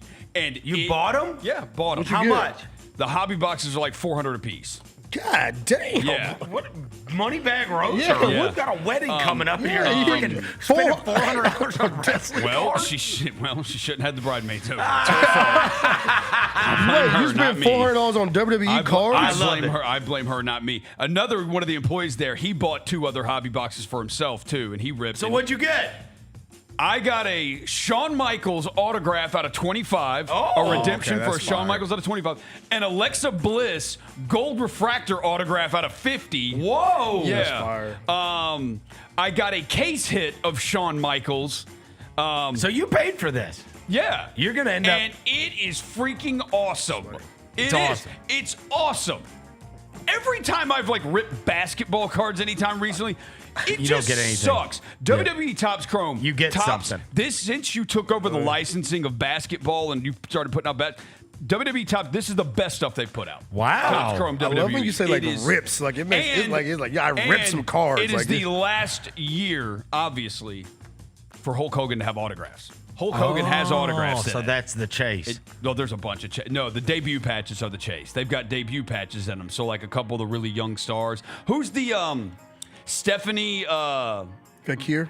Her WWE debut patch is in this, and Stephanie it's Fakir. like She's a the star, too. It's a monster chase. Yeah. Okay. Shout out So to no, Fakir, WWE man. Topps Chrome. I think they're going to make mega boxes and blasters of it too. I don't know if those will be good, but the hobby boxes, those are. Awesome. I watch basketball and then I watch the Masters, and then I watch live from the Masters, the show the Golf Channel does Yeah. at night. I just watch those, and then Haley was in a soccer tournament, which they won, so that was great. Shout out. They won Yeah. the soccer tournament. Shout out. I did get yelled. Hey, first time I've ever gotten yelled at a game. By And a I parent? know I don't yell. I don't yell and scream, and Yeah. I don't know anything about soccer. It's like I just me- say go Haley. I cheer on my daughter. That's it, right? Yeah. What am I going to tell her to do? I don't know. Slide Yeah, tackle. I'm like run faster. You know what I mean? Like she'll walk by me, like on the sideline, and I'll be like, Haley. It's like I overheard them. They said you're slow. You know, I just piss her off or whatever. But anyway, they're in this tournament. This guy whips up in a golf cart, and he's like, "You guys are way too close to the line." Like I'm sitting there in a chair, like in a like Dick's folding chair. Yeah, like a little. And I was like, all right. And he's like, you need to be at least 10 feet away from the field. And I'm like, okay, bud. I was like, hey, we'll move back. How about that? And he's like, a referee got hurt yesterday. Hey, I look at his polo. His polo says Memphis referee. And so I think he thought that I was like gonna engage him, like and I was like, hey man, I was like, totally cool. It was like, all you have to do, ask it. Like we didn't know. It's like, we'll just scoot back if we're too close to the line. And he's like, he like starts walking and he goes like this. Now keep in mind, my chair's like right there, right? So like, let's say here's like the end line, right? He stands at the end line and then takes 3 steps like this. He goes, this is 9 feet. My chair is right here. Yo, Just power tripping. yes, And I'm bro. like, I mean, it was Sunday morning. I was like, Why are you so aggressive this Sunday morning? So I'm like, hey man. I was like, look, hey, look, we're gonna move back here, okay? I was like, there's no problems. And he's like, everybody needs to move back. This is unsafe. And I was like, hey man, you can just ask nicely, and we're fine. We'll move back. Our bad. Bro, this dude stormed off, got in his golf cart, ran away to like the next field. I guess he was just going field to field, yelling at parents for being too close to the field. It was so weird. You said he had a Memphis referees so polo? weird, yeah. He's like the bouncer at the club that takes his job too serious. Yeah, he's like the bouncer at the club, bro. I was like, all you gotta do is tell us to scoop back. Yeah, like, bro. What? It ain't that deep. No, yeah, nothing is happening. Nothing. There's no problems here. Like, it was so weird. It was so weird. Like the hall monitor, bro. It was so weird. Yeah, relax, it really was. dude. It was like a guy that like he was just looking for a fight. Yeah. He wanted somebody to clap back at him so he can like get mad. Yeah. Yes. That's what he was looking for. Yeah. I don't know what. Like maybe he had a Was he bad jacked? morning. No, he's a nerd. Oh yeah, you could have beat his ass. Yeah, he's a nerd. You just who does that? Who talks to people like that anyway? Like seriously, like what are we talking about? This is like the most. This is the easiest situation to deal with. Like, hey, could everybody just scoot back a little bit? You know what I mean? The referee's got to run up and down the sideline, and we had a referee that tripped over a parent yesterday. I mean, what referee got hurt? Like, okay, whatever. All right, bro. You got it, big dog. What do I have to do with that? Yeah, right. I didn't hurt anybody. Right. What? Yeah. Nobody got hurt. Like We all hate people. We all know people like that. Yeah. Oh, God, if you're the head of Memphis referees, you suck. Come on. No wonder you're pissed off. Hall monitor energy. You're it is It's real definitely hall monitor energy, bro. You're not a ref. Yeah. You're the head of them. Yes. Yeah. You're a super prick. Yeah. You know what I mean? Your mall security. Ball security for sure. guy, Yeah, bro. Yeah, he got his power off. Hey, by the on way, me. I meant to tell you, I got a food review to you for the people that go to Nashville. Burger Republic, gas. Oh, yeah. I had some things called hot tots. You ever had some hot tots, bro? That sounds awesome. I'm going to Nashville this weekend. Hot tots, Yeah. bro. They're like hot, like the tater tots dipped in like the hot chicken stuff, Oh, yeah? bro. Great. Some of the best tots I ever had in my life. Yeah. Oh, all right. So hot tots, I recommend. Oh, also, I need to mention, my buddy Kelly English. Second line just opened in Laurelwood. You're not gonna let me finish. Oh, okay. No, he wasn't. I mean, this. He didn't want to let you finish, bro. He spends $400 on cars, bro. So I mean, you know. I mean, you're not giving away state secrets. That's been known for a while. Why are you talking? He spent $400 on cards, bro. He spent $400 on cards, bro. Why yesterday. is he talking? Why? Because he spent $400. I say my buddy Kelly English, and this asshole just starts talking. We're talking Something about like food. opening in Laurelwood. Okay. I did not say it like that. Yes, he did. No, I did Like, not. it's not state secrets. It's not state secrets. That's not even what I was gonna say. Oh, okay. Shut up. What is going on? Because he spent $400 on cards, That's bro. why. He let his nuts hang. I'm telling you, man. The Verno is back. The sandwich named after me, and they have moved right next to Iris in Laurelwood, which is right next to another place, the High Tea guys, which is the indoor golf facility. So it's like High Tea, then the second line, then Iris, which is like three of my favorite things in the world. Yeah. Not all across from damn James Davis, where I get my suits, and Frost, where I eat myself out of the suits. You're gonna be in hell. I mean, I'm just gonna move. I just need to buy one of those plots in Laurelwood and just move there. Well, the good thing is You know what I about mean? that, there's an Iron Tribe across the street. There's an LA Fitness I ain't there. trying to do that. There's I a ain't Hot trying to do Yoga that. Plus, and East Memphis Athletic There Club is all right there, too. There is kind of every. Oh, but unfortunately, there's Hop Dottie too, which I There do. is a Hop I Dottie. like it You too. got burgers. All of it. You got the All of Verno. it. You got But yeah. cakes.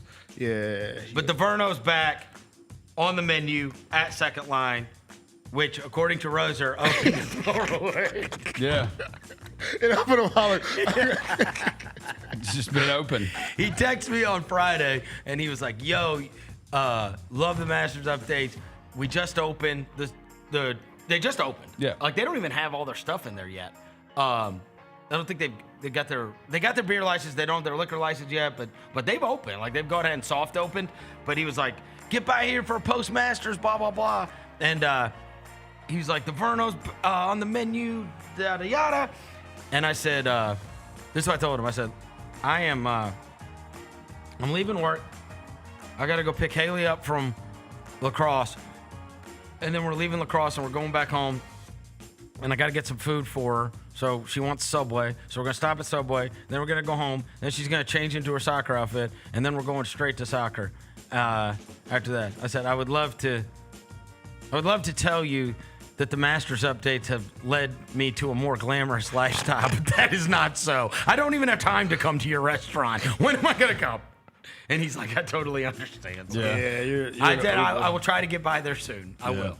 But you got to take a photo with the sandwich, bro. You got to bring it back. Got to, I mean, Friday, I almost died on the show. You did. People asked me if I actually needed CPR. I was like, I was close. Like that way, You were close. You think that's a bit, but it's Yeah, you saw him after the show, y'all. He was about to die. If I wouldn't have rested for those 30 seconds, it might have gone the wrong way. I was getting pretty lightheaded. Number 7. Kevin Garnett returned to Minnesota. How awesome was this? That was so dope. Oh, my God. This was the best. Nothing was worse than Kevin Garnett having a terrible relationship with Glenn Taylor and no longer being a part of the Minnesota family at all. Boy, they rolled him out yesterday. Look at this. That's love right there. When he walks in, and they brought him out of the tunnel. They're like, welcome back. They played like a tribute video. And then they had his Minnesota highlights are friggin' awesome. Young KG dunking on everybody. And then they played, I'm not coming home again. I think about it now and then. And he's like waving to the crowd and everything. And I saw he stopped the game for you could dab up Ant. Well, no, So Ant can dab him up. we actually have it. We have it in there? This is when he sees Anthony Edwards walked out. Look at this. Like it's the 35 best. N-words were said in that sequence. I'd take the over. Take the over, bro. For sure. No, that's the reason why guys like TA and them are here, bro. It's the best. You want to see the OGs back showing love. It's the best. That is the best. Yes. Kevin Garnett getting back in the fold, and they have hired him as an ambassador. So that is the first great thing that A-Rod and his group have done, is getting him back in the fold, because nothing has felt more wrong than Kevin Garnett not being a part of that, and like having a problem and them not retiring his jersey and imagine the amount of F words he must have said to Glenn Taylor. He called Glenn Taylor the N-word. He got the N-word too. Yeah, trust me, Glenn Taylor got the N-word too. He's probably the greatest Wolf of all time, right? No question. Yeah. Go look at their stats. Yes. He's like the leader in everything. Yes. It'd be like if Tim Duncan had a bad relationship with the Spurs. It's just all wrong. He's leader in points, rebounds, and blocks. Yeah. Yeah, the ticket. They said I googled it just off the Karl Anthony Towns is second. So Oh yeah. He was there a while. Shout out Kevin KG, Love up man. there anywhere? He was there a long time. What? Kevin Love, is he up there? Kevin Love's third. Yeah. Shout out KG. Number 8. Doc Rivers is gone in Milwaukee, Algonquin for the good land. So, one of the things that, this is unsurprising, right? And that guy just won the Hall of Fame last week, or whatever that announcement was. This was all just a colossal mess in Milwaukee. Obviously did not get to coach, the team that you thought you were going to, anytime you get to take over, like you did for Adrian Griffin last year, right? You're taking over a team with Giannis. You got a chance, right? You got one of the best players in the world. Ends up 97-103 across the 3 seasons. 2 first-round exits and missing the playoffs and play-in this year. They're going to pay out, and this is what got me, his 8-figure salary. Damn, son. They were paying Doc Rivers 8 figures? Good for Doc. Now, the one thing No that was wonder he left ESPN to go back to coaching. Let's see. I mean, here's the deal. Yeah, I didn't realize he was, geez, that's a lot of money. Let me see. For those results. Here's the crazy thing. I think Doc Rivers, look, he'll end up doing a podcast at The Ringer for sure. But I was like, dude, this is perfect. Just in time for the playoffs. He needs to go call these playoff games. Because there's open spots for these playoff games. Because, again, like we were saying, everything is, there's no local. So everything's going to be nationally broadcast for all of these, and they said it's not going to be him. You know who it is? It's Jay Billis.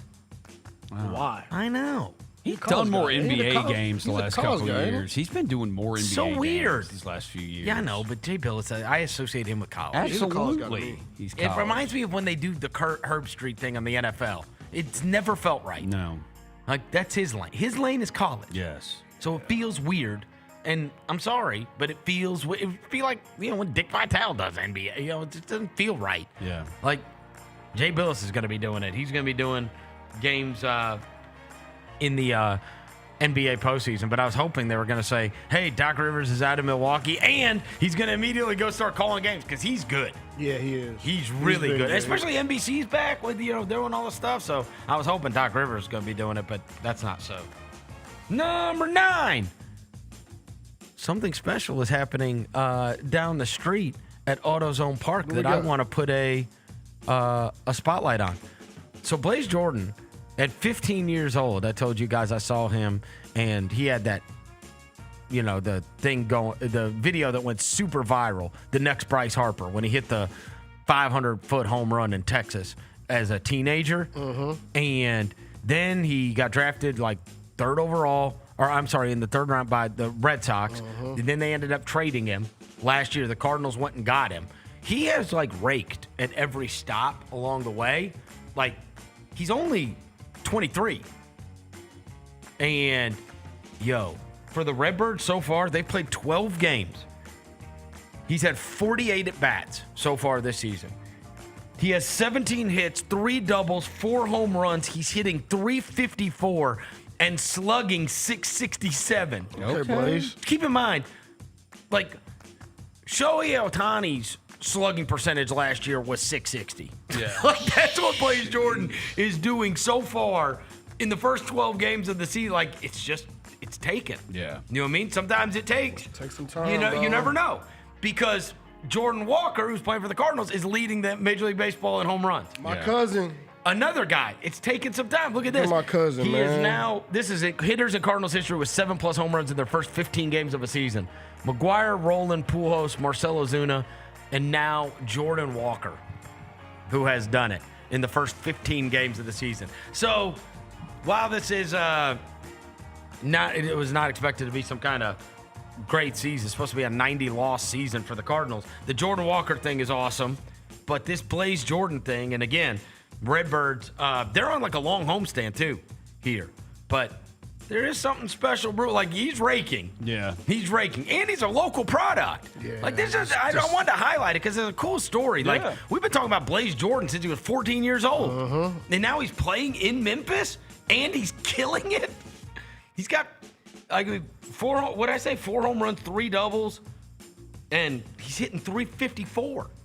He was always supposed to be awesome. Yeah. He was supposed to be one of those guys. Right. The next guy, really. The next, He's supposed to be a big-time monster power hitter, and he is raking. And how cool that he gets to do it. I mean, inevitably he gets to do it in front of his family. Yeah. And he was he's a legend in Mississippi. Oh, yeah. Yes, big time. Very few guys have I heard about when they're 14 and people are like, you got to see this. You know what I mean? What? There's a 14-year-old that's hitting it out of every park. You're like, what are you talking about? And he also has the most awesome name in history. He does. I think he should wear his first name Blaze on the back. Jordan is Blaze should be on the back of his jersey. It's a star name. Yes. You can't work at Subway with the name Blaze Jordan. You can't. Nah. He was destined. Yeah. It's destiny. You can't do so taxes. Shout out. I'm glad the way this has all started for him. Number 10, tonight. All right, so we got to wait until tomorrow night until we've got the we got to wait until tomorrow night until we have the play-in games. Tonight is what? WNBA draft? WNBA draft, and Paige Beckers and her girlfriend are about to be reunited in Dallas. She the number 1 pick? Yeah, Euphoria from UConn. Are all the now of the awesome ones Juju's going back to school? Yeah. Audie Crooks is going back to school. Why do you say her name second? But continue. What about my girl Hidalgo? Is she going in the draft? Hidalgo's going back. Oh, she's going back to Notre Dame? The other girl, though, Olivia Miles, who's on that Notre Dame team at TCU, she's in the draft. Oh, she is? Yeah, she's in the draft. Like I said, Ozzie Fudd, Lauren Betts, who just won a national championship. So is it UCLA. The number 1 pick? Is she far and away? Is this Is this like a Cooper Flag situation where like nobody's wondering who the number 1 pick is? I think it's best player. Yeah, I think they're just going best player. I think personally, if you're building a team, Is it really Paige Becker's girlfriend? Yeah, bro, they're dating, bro. And she's gonna go number 1. They played at UConn together, and they're gonna go number 1 back to back. Yes, bro. They're about to go the same. And team. the Wings are gonna have the number 1 pick 2 years in a row. Yeah. It's crazy, huh? I think It is crazy. Olivia Miles. Also, it's weird if they break up. Yes. Exactly. what I was That's why I texted you all this thinking, morning. Like the dynamic of dating that's a somebody who's weird about one. to get drafted to your team. Yeah, that's a weird one. You got to be like super serious. Yeah. Yeah. You know what I mean? Yeah. You got to be super serious because that could really wreck a locker room. Yeah. No, that's Really? what I'm saying. Yeah, I think yeah. the dynamic of that is. Penn and Company Inc. That's an I interesting. think they should draft thing. Olivia Miles is the point guard because R.K. Agumake, she plays for the Dallas Wings. She's a shooting guard. Okay. Paige Beckers is also a shooting guard, lead guard. You're about to draft another lead guard. It's like you need somebody else on the team to be a setup person. But So they're saying Olivia Miles is the number 1 pick. every other mock has Ozzy as number 1 though. If you look at the odds, Ozzy's number 1. Okay, yeah, it's Ozzy Foot. And, Yeah. Okay. Yeah, Olivia Miles is best available, it says. Okay. Yeah. And she's probably the better fit for for the Dallas Wings, but And then the 3rd pick is a girl from Spain. it's a lot more of that going on. in And this then draft. Lauren Betts. Yeah. Oh, and then Flau'jae Johnson from LSU. Yep. Cody McMahon from Ole Miss. Ole Miss had a great team this year, She's 6th. and she is also beautiful. Really? Just side note. I'll be there. Oh, good grief! There's a 1, 2, 3, 4.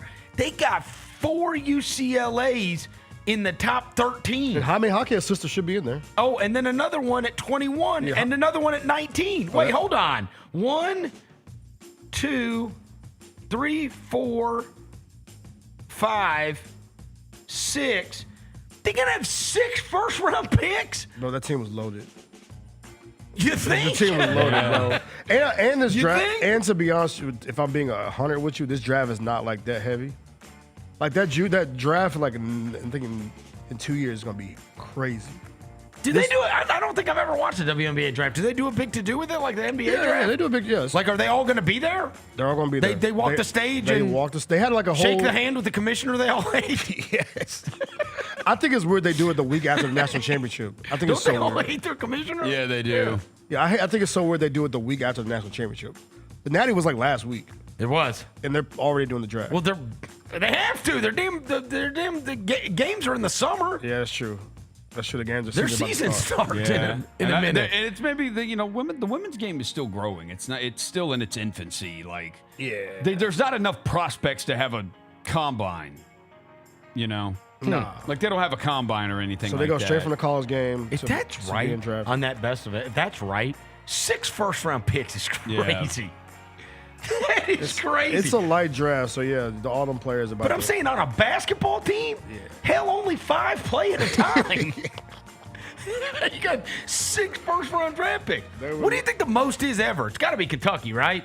most players. What school has had the most drafted first-round draft picks in in one draft? one draft? Probably Kentucky. Kentucky? Let me see. It's probably one of those like the Yeah. Wall cousins. Yeah. It has. Oh no. They had 6 players drafted in 2 different drafts.